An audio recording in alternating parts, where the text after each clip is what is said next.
எல்லோருக்கும் வணக்கம். எல்லாம் எப்படி இருக்கீங்க? நல்லா இருப்பீங்கன்னு நினைக்கிறேன். நானும் சிறப்பாக இருக்கேன். ஒரு நல்ல செய்தி என்னன்னா, குவைத்தில் வேலை செய்கிற தொழிலாளர்கள் அவங்களோட உரிமை வந்து அந்த நிறுவனத்துலேருந்து கிடைக்கலன்னா, ஒரு வருஷத்துக்குள்ளே நீங்கள் வேற ஒரு நிறுவனத்துக்கு மாறிக்கலாம் அப்படின்ற மாரி பப்ளிக் அத்தாரிட்டி மேன் பவர் வந்து அறிவிச்சிருக்காங்க. இதில் இன்னும் அவங்க என்ன சொல்கிறாங்கன்னா, அதுமாரி நீங்கள் மாறணுன்னும் போது உங்களுடைய அந்த ஓனர் மீதும் உங்களுடைய அந்த தொழிற்சாலை மீதும் எதுக்காக நீங்கள் மாறுறீங்கன்ற கம்ப்ளைண்ட்டும், அது இல்லாமல் நீங்கள் வேற ஒரு நிறுவனத்துக்கு மாறுறீங்கள்ல, அதோட விசாவோட காப்பியும் வந்து அந்த பப்ளிக் அத்தாரிட்டி மேன் பவர்கிட்ட வந்து ஒப்படைக்கணும். அதன் அடிப்படையில் அவங்க போய் விசாரித்து உங்களுக்கான விசாவை மாற்றிடுவாங்க. இது வந்து ஒரு வருஷத்துக்குள்ளே நீங்கள் மாற்றிக்கலாம் அப்படின்ற மாரி அனுமதிச்சிருக்காங்க. அப்படி நீங்கள் இதுமாரி விசா மாறணுன்னு அவங்கள்ட்ட போய் அனுமதிக்கும் போது உங்கள் ஓனர் வந்து அதுக்கு அனுமதிக்க மாட்டேன் அப்படின்னு சொன்னாங்கன்னா, அந்த ஓனரோட வந்து இதுமாரி புதுசாக விசா எடுக்கிறதுக்கான அந்த லைசன்ஸை கேன்சல் பண்ணிடுவாங்க.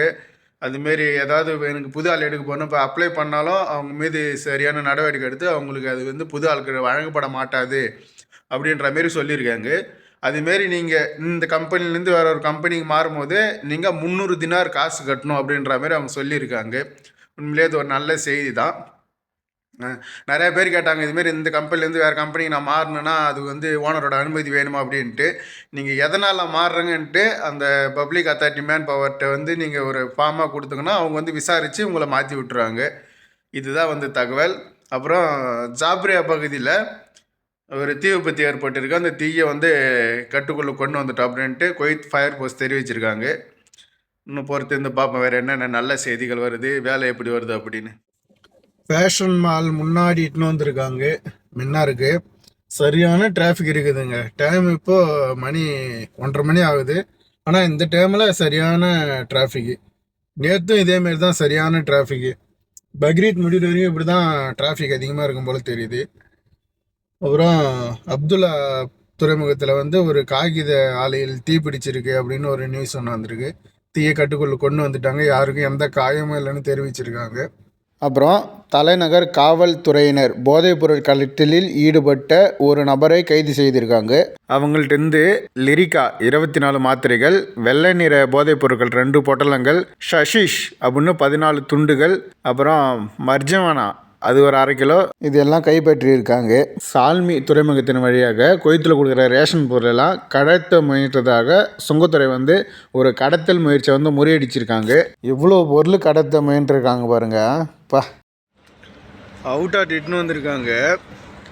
டிராஃபிக்கு அந்த மாதிரி டிராஃபிக்கு. அந்த அவுட் ஆட் உள்ள வர எந்த ரோடு முன்னாடியே போலீஸ் பிளாக் பண்ணிட்டாங்க.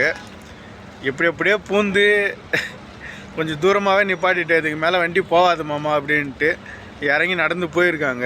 உண்மையிலே சொல்கிறேங்க, நான் குவைத்துக்கு வந்து ஒரு 4 வருஷம் ஆக போகுது. இந்த 4 வருஷத்தில் இன்றைக்கி இங்கே நான் பார்த்த டிராஃபிக்கு இதுக்கு முன்னாடி நான் அனுபவிக்கல இந்த கஷ்டத்தை.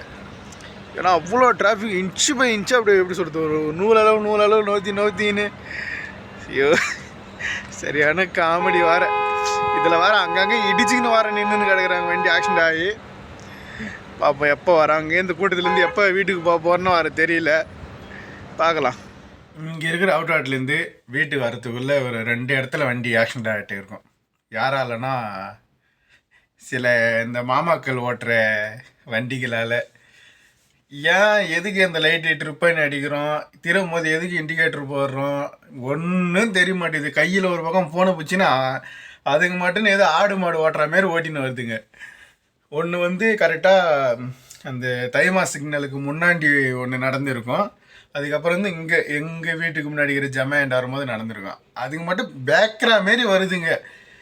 ஒரு வேகத்தடை எதுக்கு இருக்குது, அந்த இடத்துல ஸ்லோ பண்ணணுமா என்னன்னு ஒன்றும் தெரிய மாட்டேங்குது. அதுக்கு மட்டும் இட்டுன்னு வருதுங்க. 2 இடத்துல வண்டி இடிச்சிட்டு இருப்பாங்க. நல்ல வேலை நான் ஹார்ன் அடித்து அப்படி இப்படின்னு திருப்பி இட்டுன்னு வந்து விட்டுட்டேன். வேலை தகவல் எல்லாமே முடிஞ்சிருச்சு. அப்புறம் என்ன, எப்பயும் சொல்கிற சேம் டைலாக் தான். நாளைக்கு வீடியோவில் சந்திக்கிறேன். நாளைக்கு வேலை தகவல் எப்படி வருதுன்னு பார்த்துட்டு உங்க கூட ஷேர் பண்ணிக்கிறேன். பாய், தேங்க்யூ.